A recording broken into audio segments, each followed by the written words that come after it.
This is the Devil's Guide to D&D. Devil's Delegate here. I'm back for a look at the second of the expert classes from the One D&D playtest. And yeah, sorry, this video is also sloppy. But again, trying to be timely. Now it's the Rogue.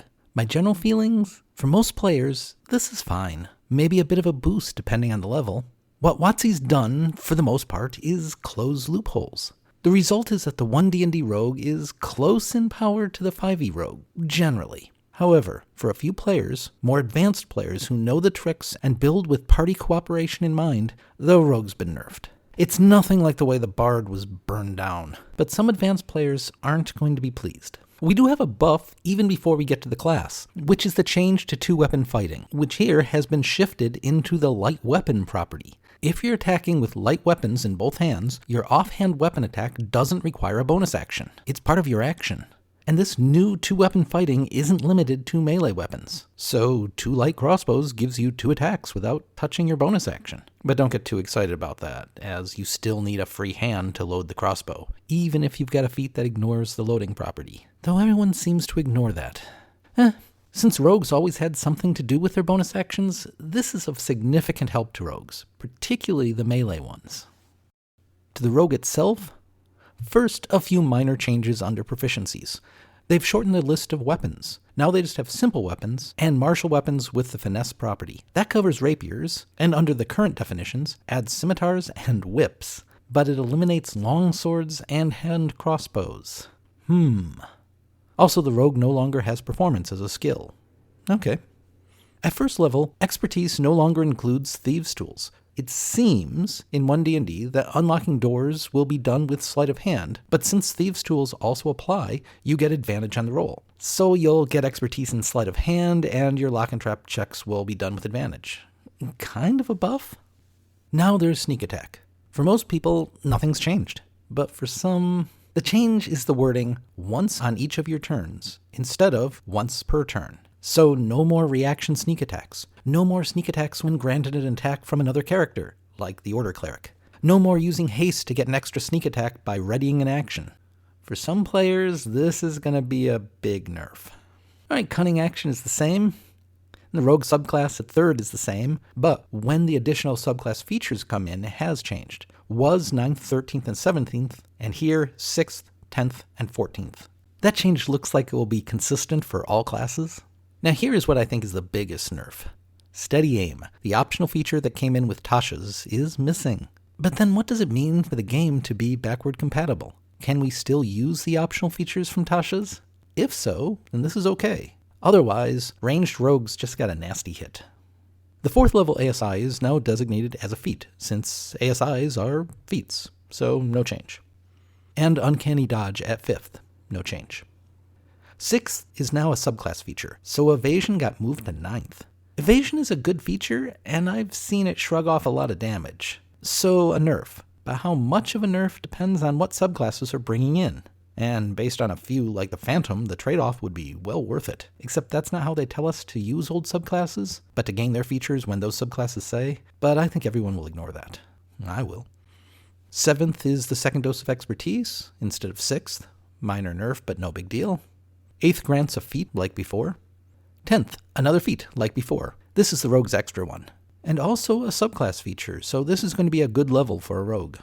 11th, reliable talent, but they've closed a fun loophole. Now it only applies to your skill or tool proficiencies. Before it was to any check that lets you add your proficiency. So if you had a way to get your proficiency onto some other check, like the Haragon adding proficiency bonus to initiative, then reliable talent would apply. But not anymore. Fine. I'm sure that's what they originally wanted, but it sure feels like just stripping some fun out of the game. 12th, another feat, like before. 13th used to be a subclass feature, now gives pack tactics. You have advantage whenever your target is within 5 feet of an ally. This is very good. Really good. 14th gives you your final subclass feature, moving from 17th, and replacing Blind Sense, which, as a rotten feature, I say good riddance. 15th still has Slippery Mind, but now it gives you proficiency with both Wisdom and Charisma saves. Yeah, that's a nice little extra. But it is little. Gaining Wisdom saves is big. Charisma, you might use it sometimes. 16th, a feat, so unchanged. 17th is Elusive, moved from 18th before. Enemies don't have advantage on you. Yeah, do enemies often get advantage against party members? In my experience, advantage is something player characters get. I suspect in most games this was, and still is, next to nothing. But maybe your campaign is different. 18th is Stroke of Luck, moved from 20th, as all classes are changing their 20th level. And the new version is much better. Before you could auto-hit, or choose to roll a 20 on a check. Now you can choose to get a 20 on any d20 roll, so that means a critical hit, and this also applies to saves. 19th is a feat, like before, and 20th is an epic boon, like for all classes, which is decent. So from level 12 on, this rogue is better. Not overpowered, but nicely boosted. Below 12, if you're using those exploits, the rogue's a little weaker. If you weren't, it's probably better once you factor in the new 2-weapon fighting. What about our only supplied subclass, the Thief? Well, the Thief, as is not a very good subclass.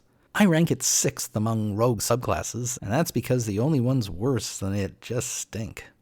The subclass has a really good back half, but its low-level features are hardly worth having. So any change ought to be a good change, right? Right? Well, it starts with fast hands. You can pick a lock or disarm a trap as a bonus action, same as before, and that's still not any good. And you can also take the search action as a bonus action. So 2 things you will almost never need to do in combat. Thus, bonus actions don't matter.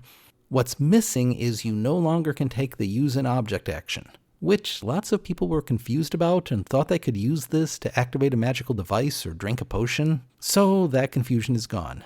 It also rules out the few useful legal uses of that, like dropping ball bearings or using a medkit, as well as the questionable and always argued over uses such as Alchemist Fire.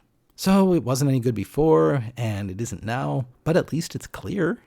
Second story work is also still here, but changed because One D&D changes jumping. It now requires an action. Not my favorite rule change, but jumping was always a mess.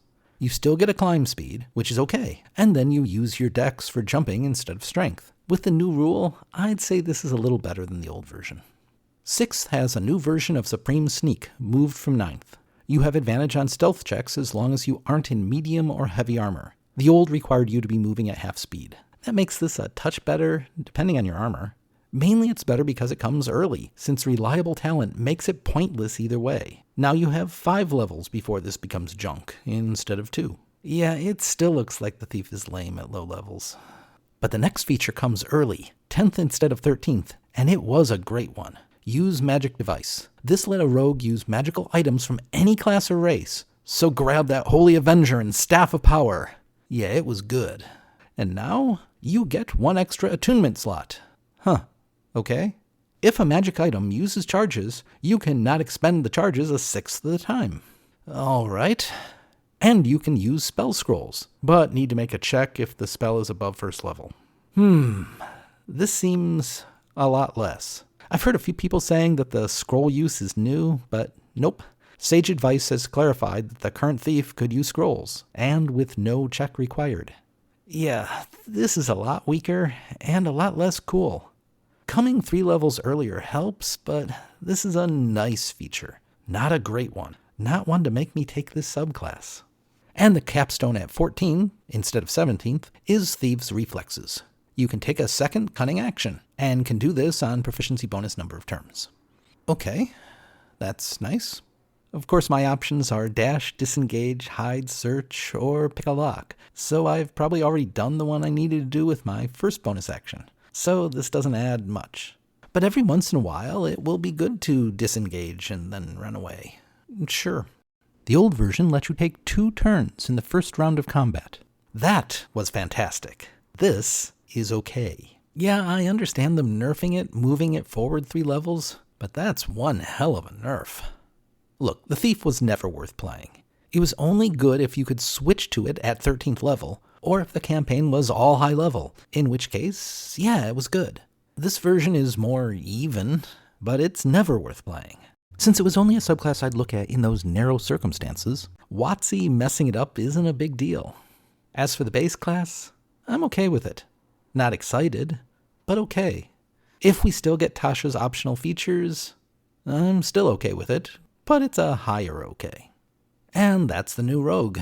I'm already seeing a lot of upset with it, and I think that's misplaced. It's too much focus on a couple of rarely used exploits, without looking at the general improvements and a few of the specifics, like that 2-weapon fighting. And that's it for now. I've got Absinthe on the counter, and I suppose some editing to do. And hey, if you'd be so kind as to like this video, or maybe subscribe, I'd sure appreciate it.